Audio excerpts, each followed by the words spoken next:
Let's welcome Chef Vinod Kumar. உங்களை வந்து சட்னியோட வர வச்சிருக்கோம். Hello sir. எஸ் சட்னியோட வந்துட்டேன் மேம். எஸ். ஸோ என்ன பண்ணீங்க இன்னைக்கு? ஒன்றும் இல்லை, கார அடை நம்ம ஊர். கார அடை, ஆஹா, திக்கும்போது அந்த சவுண்ட் வருது முறுமுறுன்னு. லேஸ் பார்த்தீங்கன்னா வெளியில் உங்களுக்கு வந்து நல்ல க்ரன்ச்சியாக இருக்கும், உள்ளே வந்து சாஃப்ட். ஏன்னா நம்ம திக்காக போடுறோம்ல. ஸோ செம மேம். உண்மையிலே அந்த கார அடை ரொம்ப சுவையாக இருக்குது மேம். ப்ளஸ் இந்த காரமான தேங்காய் சட்னியோட சாப்பிடும்போது ரொம்ப நல்லா இருக்கு.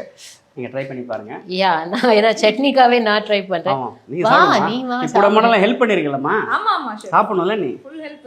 ஆமாம், ஃபர்ஸ்ட் சட்னி இல்லாம இல்லை அந்த முறுமுறுன்னு இருக்குங்க, செம்மையாக இருக்கு. செம ma'am. Thank you ma'am. Thank you ma'am. Thanks for coming. and thank you chef for hosting us. நீங்க வந்து ஆமா, எங்க எல்லாத்துக்குமே we are very happy to have you. thank you. Thank you. Ma'am. Bye. Thank you sir. Bye.